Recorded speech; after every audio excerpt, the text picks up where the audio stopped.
আসসালামু আলাইকুম প্রিয় দর্শক, আবারও নতুন একটি পর্ব নিয়ে আপনাদের মাঝে হাজির হয়ে গেছি। আজকে স্ক্রিনে দেখতে পাচ্ছেন যে একটি খতিয়ান দেখা যাচ্ছে। প্রিয় দর্শক, এই খতিয়ানটি হচ্ছে আরএস খতিয়ান। এই খতিয়ানটি কিভাবে চিনবেন এবং দেখলে আপনাদের সকলেরই জায়গা জমি আছেন, অতএব আপনাদের এই খতিয়ানটি চেনা অত্যন্ত জরুরি।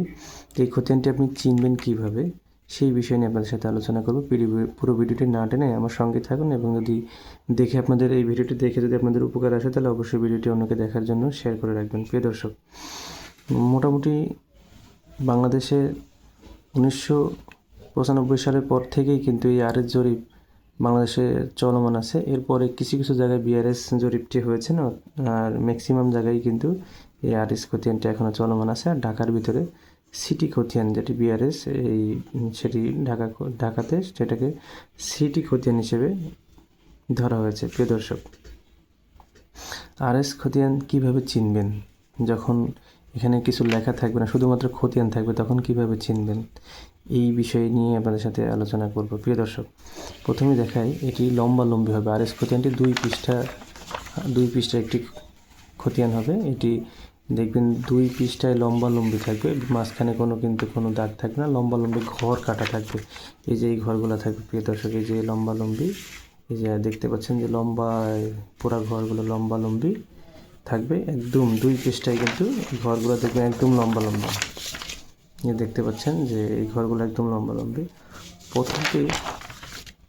প্রথম পেজে চেনার উপায়, প্রথম পেজে দেখবেন যে এই যে মালিকের নাম লেখা থাকবে। এটি কিন্তু শুধুমাত্র এই খতিয়ানটিতেই মালিকের নাম লেখা থাকবে, যে মালিকের ইজারাদার বা ঠিকানাদার নাম ঠিকানা। প্রথম ঘরে কিন্তু মালিকের নাম ঠিকানা থাকবে। এবং দ্বিতীয় হলো কিভাবে চিনবেন। প্রথমে চিনবেন মালিকদের বর্ণনা থাকবে, যারা সম্পত্তির মালিক তাদের লম্বায় সবার নাম ঠিকানা থাকবে। এবং দ্বিতীয়ত হচ্ছে দেখবেন যে এই যে হিস্সা অংশ কিন্তু হিস্সা হিসাবে থাকবে, শতাংশ। অন্যান্য খতিয়ানে কিন্তু শতাংশ থাকে, কিন্তু আরএস খতিয়ানে দেখবেন যে এই জায়গায় অংশে দেখবেন যে কড়া, গন্ডা, আনা, এই হিসাবগুলো থাকে। এটা দেখলেই আপনি কিন্তু চিনতে পারবেন। এটি হলো দ্বিতীয়। এবং তৃতীয় ধাপে আপনি আরএস খতিয়ান কীভাবে চিনবেন, সেটি হচ্ছে এখান থেকে দেখবেন যে রে সার্ভে, এই যে এখানে দেখেন রে সার্ভে লেখা আছে। এই রে সার্ভে দেখে কিন্তু আপনি এই আরএস খতিয়ানটি চিনতে পারেন।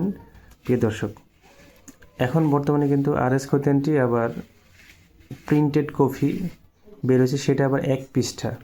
যেমন দেখবেন যে সিএস খতিয়ান, আমার কাছে একটা সিএস খতিয়ান আছে। দেখবেন যে সিএস খতিয়ানে কিন্তু দেখবেন যে 2 বিশিষ্ট ঘর, এটিও 2 পাতার কিন্তু ঘর দেখবেন, মাঝখানে একটা ঘর এবং নিচে আরেকটি ঘর। এই দেখেন এখানে দেখতে পাচ্ছেন যে এটি হচ্ছে কিন্তু সিএস খতিয়ান। এটি দেখবেন যে উপরে একটা ঘর এবং নিচে একটা ঘর। আর আরএস খতিয়ান দেখবেন যে একদম লম্বালম্বি, কোথাও কিছু নাই, একদম লম্বালম্বি, এটি লম্বা হয়। এখানে দেখবেন যে এটা 2 পৃষ্ঠা জনিত, দেখবেন যে লম্বালম্বি, এখানে কিন্তু মাঝখানে কোনো ঘর নাই। তাহলে আরএস খতিয়ান কীভাবে চিনবেন? প্রথমে হচ্ছে দেখবেন যে প্রথমে মালিকানার বিবরণ থাকবে এখানে। আর দ্বিতীয় হচ্ছে যে অংশের হিসাবটা, এটি কিন্তু দেখবেন যে কোড়া, গন্ডা এবং আনায় থাকবে। এবং তৃতীয়টি হচ্ছে কিন্তু দেখবেন যে এখানে রে সার্ভে নং লেখা থাকবে, যে রে সার্ভে নং, দেখবেন রে সার্ভে নং লেখা আছে 3218। এরকম প্রত্যেকটা কিন্তু রে সার্ভে নং লেখা থাকবে। তার মানে এইটি দেখেই কিন্তু আপনারা চিনতে পারবেন যেটি আরএস খতিয়ান। কিছু জায়গায় বিআরএস হয়েছে, আবার কোনো অঞ্চলে কিন্তু এই আরএস খতিয়ানটি এখন বর্তমান বাংলাদেশের সর্বশেষ জরিপ খতিয়ান, যেটির মাধ্যমে কিন্তু মানুষ তাদের জমি হস্তান্তর, বেচা কেনা এবং সব কিছুই করে থাকেন। আর কিছু জায়গায় বিআরএস খতিয়ান কাজে চলমান আছে এবং ম্যাক্সিমাম জায়গায় কিন্তু এখনও আরএসই চলমান আছে, কিন্তু বিআরএস এখনও হয়নি। আরএস দিয়ে সম্পত্তি বেচা কেনা হস্তান্তর হচ্ছে। প্রিয় দর্শক, ভিডিওটি যদি ভালো লেগে থাকে তাহলে অবশ্যই সাবস্ক্রাইব করবেন এবং পাশে থাকার জন্য বেল আইকনটি চালু করে রাখবেন। ভালো থাকবেন, সুস্থ থাকবেন। আসসালামু আলাইকুম।